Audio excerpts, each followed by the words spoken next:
అనంతపురం జిల్లా కళ్యాణదుర్గంలో చిరుత కలకలం రేపుతుంది. పట్టణ శివారులో నివాసం ఉంటున్న లాలి శ్రీకాంత్కు చెందిన దూడపై చిరుత దాడి చేసింది. తెల్లవారుజామున ఇంటి వద్ద ఉన్న ఎనుమదూడుపై చిరుత దాడి చేసి ఈడ్చుకెళ్లింది. తరచూ ఇక్కడ వన్యమృగాలు సంచరిస్తూ ఉంటాయని బాధితుడు శ్రీకాంత్ తెలిపారు.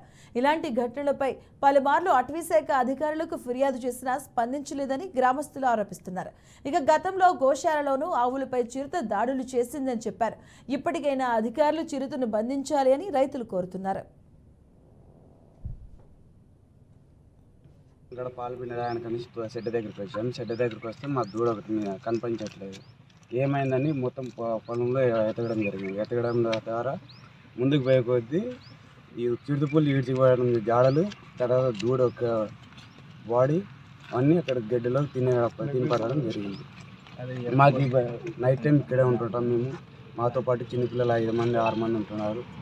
మాకు చాలా భయం అవుతుంది. తరచుగా వస్తాను. ఇంటికి ముందు మా తోట పక్కల ఆయనది చిరుతపుల్లి అదే సేమ్ దూడని ఎత్తుకెళ్ళి తినడం జరిగింది. ఫారెస్ట్ డిపార్ట్మెంట్కి చెప్పినా కూడా మాకు ఎటువంటి రెస్పాన్సిబిలిటీ లేదు. మాకు ఇప్పటి నుంచి ఇంకా భయం ఎక్కువైపోయింది. పక్కనే మా ఇండ్లు ఉన్నాయి.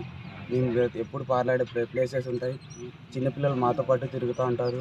మేము ఉండే నివాసం ఇక్కడ నేను